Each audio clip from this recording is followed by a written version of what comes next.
Student, आज हम आ चुके हैं लेके लीनियर इक्वेशन इन टू वेरिएबल, जो हम करने वाले हैं मात्र 15 मिनट के अंदर और पूरा रिवीजन हो जाएगा। और यही नहीं, इससे पहले के चैप्टर और इसके बाद के चैप्टर भी आपको इस चैनल पे मिलते रहेंगे, तो बने रहिएगा चैनल सब्सक्राइब करके। Let's start with linear equation in two variable. तो सबसे पहले बात करते हैं सर, लीनियर इक्वेशन क्या होता है। हमने जब पॉलिनोमियल चैप्टर पढ़ा था तो हमने वहां देखा था डिग्री के बेसिस पर कुछ पॉलिनोमियल्स को डिवाइड किया गया था। जो पहला था 0 डिग्री, दूसरा था 1 डिग्री जिसको कहते हैं लीनियर, 2 डिग्री जिसको कहते थे क्वाड्रेटिक, और 3 डिग्री को बोलते थे क्यूबिक। सबको याद है। लेकिन जो लीनियर पॉलिनोमियल था, अगर लीनियर पॉलिनोमियल के आगे आपने इक्वल्स टू कुछ लगा दिया तो ये लीनियर पॉलिनोमियल क्या बन जाता है, लीनियर इक्वेशन जिसकी डिग्री है 1। अब ये क्या है, ये linear equation in one variable है। क्यों? क्योंकि सर इसमें वेरिएबल एक अकेला x है और जिसकी डिग्री क्या है, 1 है। ठीक है, तो ये होता है linear equation one variable. An equation having only one variable with the highest power 1 is called linear equation. Definition है, कहीं पूछी नहीं जाती लेकिन फिर भी पता होनी चाहिए। ठीक है, और सॉल्यूशन क्या होता है इसके अंदर कोई वैल्यू पुट करिए आपने, LHS इक्वल टू RHS आ जाएगा, तो आपका काम क्या हो जाएगा, वो सॉल्यूशन बन जाएगा। जैसे फॉर एग्जांपल मैं यहाँ पे minus B by A put करता हूँ तो ये हो जाएगा इंटू ए, तो आप बोलोगे हो जाएगा प्लस का बी इक्वल टू 0। आप कैंसिल करोगे तो ये आ जाएगा minus B plus B is equal to 0, तो 0 इक्वल टू 0, तो LHS इक्वल टू RHS आ गया। इसका मतलब क्या है, ये सॉल्यूशन है। ठीक है, चलो आगे बात करते हैं लीनियर इक्वेशन इन टू वेरिएबल। अब टू वेरिएबल मतलब वेरिएबल दो होने चाहिए पर डिग्री अभी भी 1 ही होगी सर। जैसे x की डिग्री देख रहे हो आप 1, y की डिग्री देख रहे हो आप 1, लेकिन यहां पर दो वेरिएबल है। कौन कौन से हैं, एक तो है सर x और एक है सर y। दो वेरिएबल आपको नजर आ रहे होंगे यहाँ पर, x और y। तो इसको कहते हैं हम लीनियर इक्वेशन इन टू वेरिएबल, जिसकी डिग्री तो 1 है दोनों वेरिएबल की और वेरिएबल भी दो दो है। चलिए आगे बात करते हैं लीनियर इक्वेशन इन वेरिएबल को, टू वेरिएबल को रिप्रेजेंट करने का तरीका ax plus by plus c equal to 0। ठीक है, जहां पर a और b कभी भी 0 नहीं होंगे। ठीक है, तो value of the variable that satisfy the equation is called solution. जैसे कि मैंने कहा x और y की कुछ भी वैल्यू रखो, आप ऐसी वैल्यू रखो जो वैल्यू यहां रखने से LHS इक्वल टू RHS आ जाए, बस। चलो अब बात करते हैं की पॉइंट। भाई लीनियर इक्वेशन जो बनती है, जो भी वेरिएबल होते हैं, जो भी वैल्यू होती है, उन सब में क्या होता है, जब भी आप इसका ग्राफ बनाने बैठते हो तो आपका ग्राफ में स्ट्रेट लाइन आता है। क्यों आता है सर, डिग्री 1 होती है तो स्ट्रेट लाइन आता है, डिग्री 2 होती है तो पैराबोला होता है, डिग्री 3 होती है तो किसी भी तरह का आकार हो सकता है। क्लियर।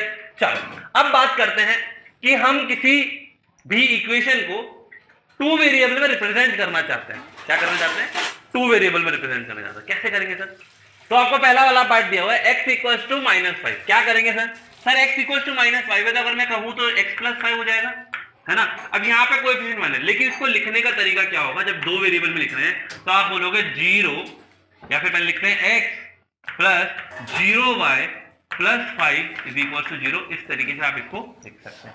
ठीक है, सेकंड वाला देखो y इज इक्वल टू 2, तो अगर इस 2 को यहां लेकर आते हो तो ये हो जाएगा y माइनस 2 इक्वल टू 0। अभी तो ये सिंगल वेरिएबल में, जैसे दो वेरिएबल करोगे तो आपके पास हो जाएगा 0x plus y minus 2 equal to 0।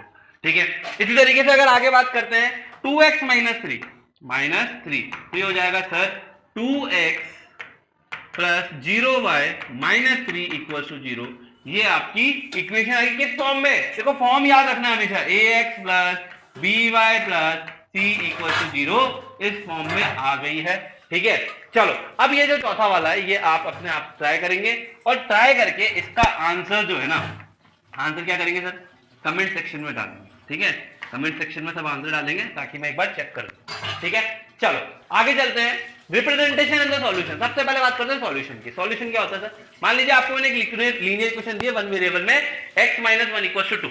आप क्या करोगे सर, इस माइनस 1 को उठा के लाओगे इधर, तो हो जाएगा क्या, x is equal to 2 plus 1 हो जाएगा ना ये, तो 2 प्लस 1 क्या होता है 3, तो आप बोलोगे x की वैल्यू 3 है, तो यही क्या है, सॉल्यूशन है। ठीक है, तो इसी को हम बोलते हैं सॉल्यूशन और the root of the equation. जब आप आगे इक्वेशन पढ़ेंगे तो आपको समझ में आएगा यही सॉल्यूशन है और यही रूट है।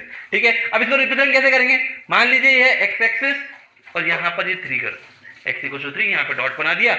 ये होता है वन वेरिएबल को रिप्रेजेंट करने का तरीका, क्योंकि इसमें एक ही वेरिएबल है तो एक ही एक्सिस बनाई जाएगी, x है तो x और y होगा तो स्ट्रेट लाइन ऐसे बना देंगे। ठीक है, चलो अब बात करते हैं इसी में आप इसके कितने सॉल्यूशन बना सकते हैं, है ना, ये भी पता होना चाहिए सर। अगर मान लो वन वेरिएबल वाली इक्वेशन दी है तो उसमें कितने सॉल्यूशन बन सकते हैं, कैसे बनाएंगे सर? आप बोलोगे सर कुछ नहीं करना है, आप इसको उठा के तो यहाँ ले आओ, मैंने बोला sir 2x is equal to -8 कर दिया। अब आप बोलोगे सर ये 2 को भी डिवाइड कर दो, यहाँ पे 2 से डिवाइड कर दिया, यहाँ पे 2 से डिवाइड कर दिया, तो हो जाएगा x इक्वल्स टू -4। तो कितना सॉल्यूशन आएगा? Only one solution. तो मैं आपको आगे बताने भी वाला हूं कि कितने टाइप के सॉल्यूशंस होते हैं, कौन सी वेरिएबल वाले, कौन सी लीनियर इक्वेशन के अंदर। ठीक है, तो ये वन वेरिएबल है, तो वन वेरिएबल है, एक ही सॉल्यूशन होगा, पक्का हमेशा याद रखना। कोई पूछे linear equation in one variable में कितने सॉल्यूशन होते हैं, तो बोलेंगे वन सॉल्यूशन। चलिए आगे बात करते हैं कि अगर जनरल फॉर्म जो होती है ax प्लस बी, अगर इसमें हम बोले कि यार x की वैल्यू क्या होगी, तो आप बोलोगे b को उठा के मिलाओ, a से डिवाइड कर दो, तो आपके पास क्या आ जाएगा x इक्वल टू -b/a। और यहाँ भी वही आ रहा था, पर वो क्या था 2 जो वो 8 जो है वो 2 से डिवाइड हो गया। ठीक है, चलो अब बात करते हैं टू वेरिएबल की। अगर मान लीजिए इस तरह का आपको एग्जांपल क्वेश्चन आपके एनसीईआरटी के अंदर भी है कि भाई इसमें आप बोला कि 4 डिफरेंट सॉल्यूशन बताओ। अब एक बात बताओ, जब 4 सॉल्यूशन हो सकते हैं तो और भी हो सकते हैं ना, 2 हो सकते हैं, 4 हो सकते हैं, 8 हो सकते हैं, तो इनफाइनाइट हो सकते हैं। तो पहली चीज की जो टू वेरिएबल होती है लीनियर इक्वेशन, उसके कितने सॉल्यूशन होते हैं? Infinite solution. ये आपको याद रखना है, इनफाइनाइट सॉल्यूशन होते हैं। अच्छा, तो कैसे सॉल्यूशन बनाएंगे? हमारे पास एक तरीका होता है सर, हम क्या करते हैं, हमने बचपन से सीखा है कि सर हम एक टेबल बनाते हैं, उस टेबल में यहाँ पर लिखते हैं x और यहाँ लिखते हैं y। अब कितने बोले? 4 बोले, ठीक है, तो 4 डब्बे बना दिए हमने, है ना, 4 सॉल्यूशन लिखने के लिए। तो आप क्या करोगे, पहले बोलोगे सर x की वैल्यू 0 पुट कर दो। आपने कहा सर x की वैल्यू 0 पुट कर दो, तो y की वैल्यू क्या आएगी? आप बोलोगे ये तो 0 हो गया, 2y = 6, तो 2 से डिवाइड किया तो क्या आ जाएगा, x की y की वैल्यू हो जाएगी 3। तो आप बोलोगे 0,3। फिर मैंने कहा सर x की वैल्यू 2 पुट करते हैं, किसी ने बोला 2 पुट करा, 2 को उधर लेकर आएंगे तो क्या हो जाएगा -2, तो क्या हो जाएगा 4। 2 से डिवाइड किया तो y की वैल्यू कितनी आ जाएगी? 2 हो जाएगी। तो आप बोलोगे 2,2। अब कुछ बार बच्चे क्या कहते हैं, बच्चे सर y की वैल्यू 0 पुट करके देख लो। चलो सर y की वैल्यू 0 पुट करती है, y की वैल्यू जैसे ही 0 पुट करोगे तो ये तो हो जाएगा पूरा 0, है ना, ये 0 हो गया, तो क्या बचा x = 6, तो आपके पास x की वैल्यू आ जाएगी 6। तो आप बोल सकते हैं 6,0। अब किसी ने कहा सर एक काम करो, y की वैल्यू 1 पुट करते हैं। ठीक है भाई, y की वैल्यू 1 पुट करते हैं, y की वैल्यू 1 पुट की तो हो जाएगा 2, y की वैल्यू 1 पुट करी तो हो जाएगा 2, 2 उधर जाएगा तो क्या हो जाएगा 4, तो x की वैल्यू कितनी आ जाएगी 4। तो आप बोलोगे x की वैल्यू आ जाएगी 4। तो ये आपके पास क्या आ गए, 4 सॉल्यूशन आ गए इस लीनियर इक्वेशन इन टू वेरिएबल के। और इसके और भी सॉल्यूशन हो सकते हैं, किसी ने कहा सर x की वैल्यू 100 पुट कर दो, है ना। तो इस तरीके से आप जितने चाहे उतने सॉल्यूशन बना सकते हैं, कोई दिक्कत नहीं है। चलो आगे चलते हैं, एक और क्वेश्चन ट्राई करते हैं। इसमें भी आपको 2 सॉल्यूशन बोले, ठीक है। चलो पहला वाला ट्राई करते हैं। आपने कहा सर ये है, काम करते हैं सर, x की वैल्यू पुट करते हैं 1, ठीक है। आपने x की वैल्यू 1 पुट करी तो देखो 4 × 1 + 3y = 12। आपने कहा सर इसको उठा के ले आओ, 4 हो गया, तो 3y = 12 - 4, तो 3y = कितना हो जाएगा? आप बोलोगे ये हो जाएगा 8, है ना, 8 हो गया सर। अब ये 8 आ गया तो आप बोलोगे सर इसको डिवाइड कर दो, तो y की वैल्यू क्या आ जाएगी 8/3, ठीक है। फ्रैक्शन में भी आ सकती है, कोई बड़ी बात नहीं। चलिए दूसरी वैल्यू निकालते हैं। किसी ने कहा सर y की वैल्यू 1 पुट कर देंगे, एक काम करो y की वैल्यू 1 पुट करो, तो मैंने कहा सर y की वैल्यू 1 पुट करी, तो आपने कहा सर ये हो जाएगा 4 × x + 3 × 1 = 12। इसको उठा के वहां ले आओगे तो क्या हो जाएगा 4x = ये क्या कितना होता है 9, तो x को डिवाइड कर दिया तो क्या हो जाएगा 4 से डिवाइड करते हैं 9/4। तो 2 वेरिएबल के दोनों अलग अलग सॉल्यूशन आ सकते हैं, कुछ और भी आ सकते हैं, कोई बड़ी बात नहीं। आप जो चाहे वो वैल्यू पुट करके निकाल सकते हैं, ठीक है। अब ये वाला आप खुद मुझे आंसर बताओगे, ये आपका होमवर्क है, ठीक है। कमेंट में आंसर भी बताना है, और जिसने नहीं बताया ना, बता रहा हूँ पाप लगेगा, हाँ सोच लेना, ठीक है। चलो कोई बात नहीं लगेगा, लेकिन क्वेश्चन सॉल्व कर लेना, क्योंकि ऐसे क्वेश्चन एग्जाम में आते भी है ना। चलिए आगे बात करते हैं। अब टेबल बनाई है मैंने एक, ये टेबल याद कर लो कि भाई टाइप ऑफ इक्वेशन, अगर लीनियर इक्वेशन इन 1 वेरिएबल है आपके पास, ठीक है, तो एक कंडीशन मतलब जो स्टैंडर्ड फॉर्म होता है वो होता है ax + by, जहां पर a की वैल्यू 0 नहीं होती और a और b रियल नंबर होते हैं। तो इसके कितने सॉल्यूशन होता है? एक सॉल्यूशन होता है, हमेशा 1 सॉल्यूशन। अगर मान लो linear equation in 2 variable, ax + by + c = 0, a भी 0 नहीं होगा और यहाँ पे b भी 0 नहीं होगा, है ना। तो इसके अंदर infinite solution can be determined, ठीक है।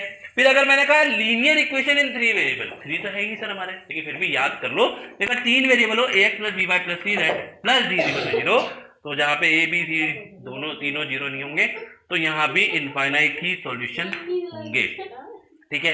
अच्छा एक बात बताओ, अगर मैंने आपसे एक सवाल पूछा कि लीनियर इक्वेशन इन टू वेरिएबल दो दो हो जाए, ध्यान से सुनना, लीनियर इक्वेशन इन टू वेरिएबल दो हो जाए, एक अलग एक अलग, तो यार ये जो लाइन बनेगी तो दो लाइन बनेगी ग्राफ पे, तो ये दोनों लाइन के कितने सॉल्यूशन हो सकते हैं ये आपको सोचना है और कमेंट में बताना, ठीक है। अगर अभी बता दिया तो क्लास 10 में बहुत आसानी हो जाएगी। चलो आगे बात करते हैं ग्राफ के बारे में।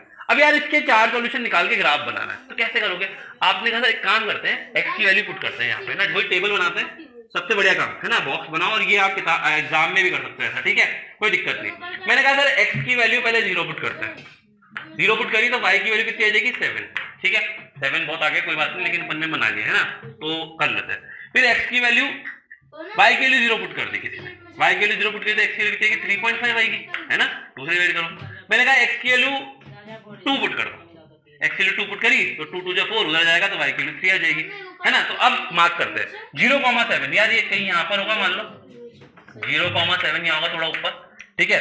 फिर 3.5,0 ये यहाँ कहीं होगा, है ना, और 2,3 यहाँ कहीं होगा मान लो। तो जब आप इनको लाइनों को जोड़ेंगे, थोड़ा सा ये स्ट्रेट लाइन स्केल से जोड़ना आप लोग, तो एक स्ट्रेट लाइन बनेगी, और ये स्ट्रेट लाइन जो बनेगी ये आपका ग्राफ होगी, ठीक है। क्या होगी सर? ये आपका ग्राफ होगा, ठीक है। तो इस तरीके से लाइन बना के आप ग्राफ बना सकते हैं। 4 सॉल्यूशन भी कर सकते हैं अगर आप चाहें, 4 बोला है तो 4 कर दो, एक्स की वैल्यू 1 पुट कर दो तो ये हो जाएगा कितना 5 हो जाएगा, तो 1 पर x की वैल्यू 5 आ रही है, ये लो, ठीक है। तो इस तरीके से इसका ग्राफ बनता है और ये आपको आना चाहिए, ठीक है। चलो आगे चलते हैं, की पॉइंट, कोई की पॉइंट है जो आपको याद रखना है। Every point whose coordinate satisfy the given equation lies on the line. तो जो भी कोऑर्डिनेट दिए होंगे, जैसे मान लो मैंने आपको 2,3 दिया है ना, अभी 2,3 इस पे लाई कर रहा है ना, तो इसको सेटिस्फाई करेगा, तो ये इक्वेशन में होना भी चाहिए, है ना। Every point a, b on line PQ gives the solution x equals to a and b y equals to b। अगर मान लीजिए ये पॉइंट लाई कर रहा है तो x इक्वल्स टू 2 और y equals to 3, LHS equals to RHS लिखकर आएगा।